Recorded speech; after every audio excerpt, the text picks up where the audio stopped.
The siege of Jerusalem was a massive military endeavor, the likes of which had not been seen since the fall of Carthage, 2 centuries earlier, starting in April of 70 AD and lasting nearly 5 months.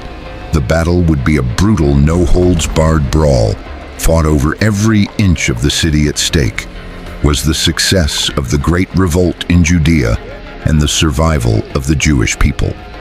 Roman involvement in Judea first began in 63 BC, when Pompey the Great was drawn into a Jewish civil war and eventually seized Jerusalem.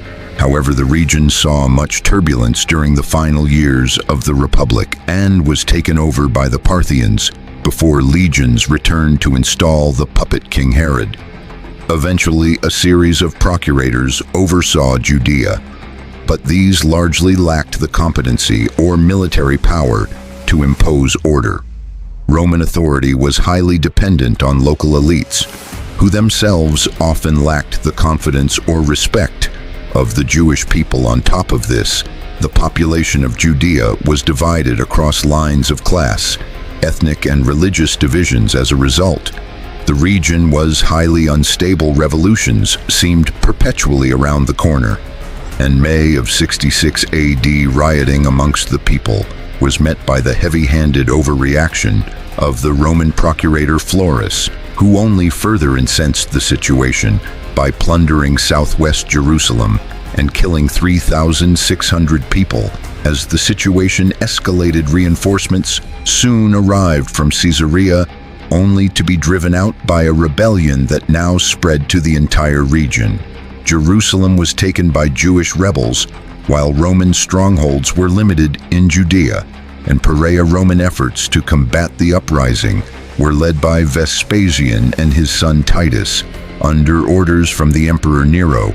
The campaign season of 67 AD saw Vespasian advance south from Antioch and focuses efforts on subduing Galilee. Field battles were virtually unheard of given the huge advantage the Romans held, and most of the fighting was concentrated around fortifications. This resulted in particularly brutal treatment of any populations which did not submit. Rome often acted particularly strict to make a point during the 68 AD offensive. In Judea, for instance, cities downstream of the Roman army learned of their approach not by messengers, but by the arrival of bodies floating down the Jordan River. The campaign ground to a halt with the news of Nero's death. The anarchy that followed was known as the Year of 4 Emperors and included a bid for power by the station on July 1st, 69 AD. By the summer of 70 AD, he had come out the victor and set sail for Rome to claim his prize. Titus was left in command of the Judean campaign with instructions to put an end to the Jewish uprising. This, of course, meant the long-delayed assault on Jerusalem, home to the rebel leaders and the heart of the resistance. Titus began the Jerusalem campaign in the spring of 70 AD. His army of 4 legions was assembled in Alexandria and marched north to Caesarea. Along the shoreline supporting his force were 23 cohorts of auxiliary infantry, 8 alai of cavalry, and numerous attachments of local troops, provided by the region's client rulers. Historical records seem to claim that this force numbered around 60,000 men. These estimates imply that the core legionary troops made up around 35% of the army, the auxiliary troops about 32%, and the remaining local forces about 33%. Such a high proportion of local troops does raise some doubts on the accuracy of our sources. However, we may speculate that local rulers were eager to donate men to the war effort in a political bid to secure Rome's goodwill amidst a blade revolt. The Roman commanders themselves may also have been eager to have additional troops at their side. While the local forces were surely not as reliable as the crack legionaries, they could take on many responsibilities of the army and thus free up the elite troops to do what they did best. This would be especially important in the upcoming siege of a city as large and well fortified as Jerusalem. The Roman forces approached Jerusalem in separate marching columns due to the security and supply constraints of the Judean hill country. Titus led of the 12th and 15th legions by the most direct road, while the 5th Macedon Acha approached via Emmaus, and the 10th Fort Ensis approached via Jericho. On April the 23rd, the lead units of the 12th and 15th legions arrived on the hills to the north of the city. That night, the 5th Macedon Acha arrived, and by morning the rest of the army entered the battlefield. Before them lay the great city with gleaming temples and stout battlements. The city of Jerusalem is surrounded on 3 sides by steep ravines. To the east lies the Kidron Valley, to the west the Gihon Valley, and sweeping around the south is a Hinnom Valley. A series of hills surround the area, including the famed Mount of Olives. To the east, ancient Jerusalem itself was built atop several key topographic features. A city incorporated 2 spurs of land with the Terrapin Valley, in between atop the eastern spurs to the Temple Mount and the Antonio Fortress. The heights of the western spur were occupied by the elites who had built the upper city during the Ashmolean and Herodian periods.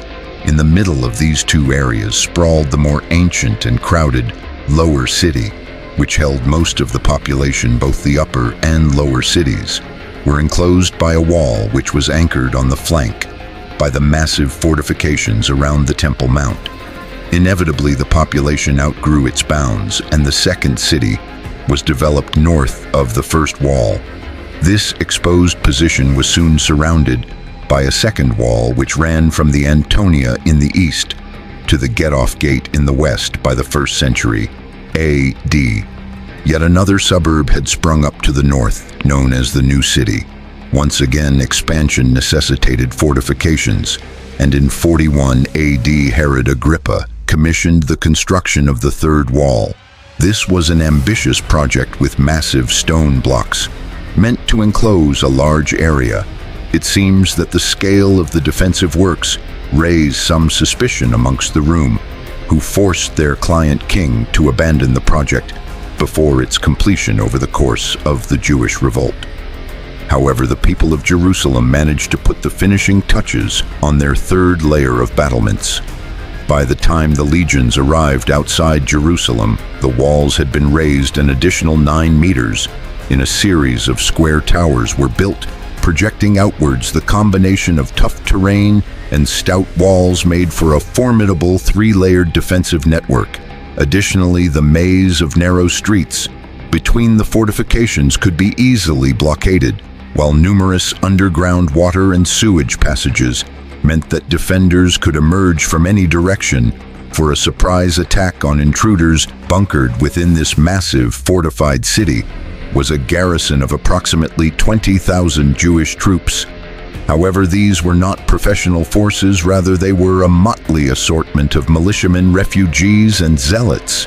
This composition is a reflection of the thoroughly fractured nature of the Jewish resistance since the outbreak of the revolt. An effective centralized government had failed to take form, and the resistance suffered from a chronic failure to synergize its various factions. Jerusalem had been divided along party lines and was tearing itself apart in bloody political infighting right up until the arrival of Roman forces. The principled leaders were summoned: GRS, who lay claim to the upper city, and John of Gajala, who was based out of the Temple Mount. Simon led the larger of the 2 forces, which included 10,000 men under 50 officers and 6,000 allied domains. Under 8 commanders, these troops garrisoned the first wall from the Kidron all the way to the Palace of the Kings on the other side of the city. John had an armed following of around 6,000 men under 20 officers and was joined by Eleazar with his 2,400 salots. These forces held the Temple Mount along with the surrounding neighborhoods, including the Offal and the Ter open valley. Traditional Jewish fighters were lightly armed and armored. They fought at range with slings, bows, and javelins, before closing in with spears, swords, and clubs. While agile and determined, they often said, No chance in a straight-up engagement against Roman forces, especially heavy cavalry. However, the Jews in Jerusalem were much better prepared than was typical. They had been amassing equipment from Jewish workshops, Herodian armories, arms dealers, deserters, and defeated enemies. A substantial amount of gear had been gathered from the defeated Romans at Beth Haram, including an array of artillery pieces. In addition, the confused mess of siege warfare would negate many of the advantages a Roman force would enjoy in a field battle. Lastly, it must be said that the morale of the defenders was strengthened by the inevitable survival instincts that took hold when a city resolved to fight or die.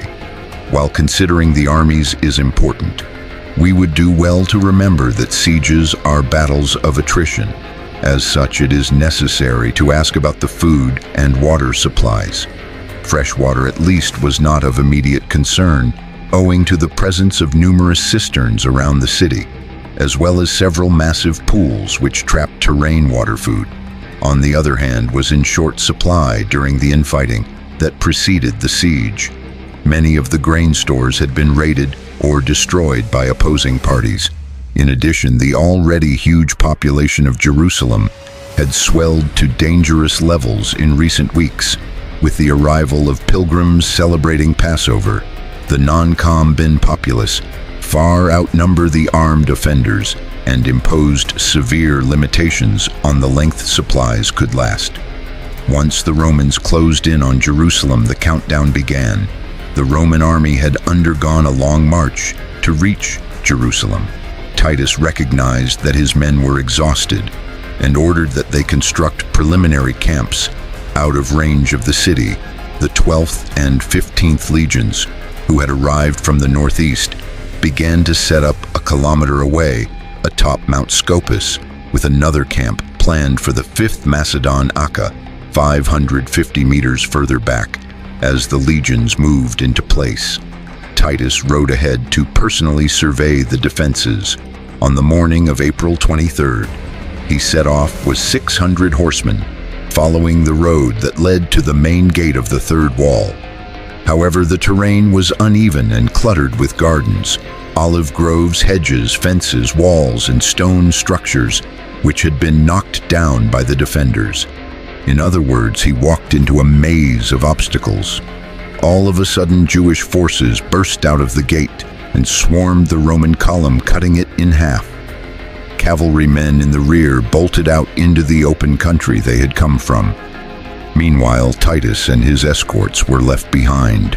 The general had neglected to wear his helmet or breastplate for the expedition, but nonetheless drew his sword and led a charge to break out. According to Josephus, he, quote, diverted those perpetually with this sword that came on his side, overturned many of those that directly met him, and made his horse ride over those that were overthrown. And Pope, the encounter was a close call, but ultimately the Romans were able to cut their way through, though they lost several men and left many injured. Titus was likely shaken by the event and eager to get the siege underway. He ordered the 10th Fortensis to move even closer and began constructing entrenchments atop the Mount of Olives. However, the Jews were emboldened by their near success and decided to follow up with a massive assault sorties poured out of the eastern and southern gateways. Their sights set on the working legionaries' fighters streamed across the Kidron Valley and descended upon the half-built camp of the 10th Pratensis. The Romans were caught completely off guard. Jewish troops started cutting down their disorganized opponents, while more mints rushed out from the city. To complete the route, Titus attacked the flank with his bodyguard, which was enough to force the mob back down the ravine. The 10th Fortensis resumed work, only to come under a second assault from Jews who had been steadily bringing in more and more men. This ferocious attack overwhelmed the Roman force. On the low ground, many of the soldiers fled for the heights, while Titus and a band of troops attempted to hold the lining. Soon after, the legionaries regrouped and countercharged down the hill, driving the Jews back once more. And the ensuing lull, the camp fortifications were finally completed, This secured the Roman forward position, but left everyone with a reminder that the strength of the Jewish defense had been dangerously underestimated. In response, Titus now took precautions against further counterattacks. He posted cavalry divisions to deflect attacks and ordered that the ground between the Roman camps and the walls be cleared of all obstructions. This meant cutting down trees, flattening hedges, filling in ditches, and destroying rock projections. This had the dual purpose of removing any cover for Jewish sorties, as well as preparing the ground for siege works. The Roman army had effectively rolled up its sleeves. It was time to get to work. Titus recognized the hardship of attacking from the east, where the ravines were steepest. As a result, he decided to focus on the western flank of the third wall. Continues unchanged through the destruction of the temple, fall of the upper city, capture of Simon and John, Roman triumph, Masada reference, and final reflective paragraph.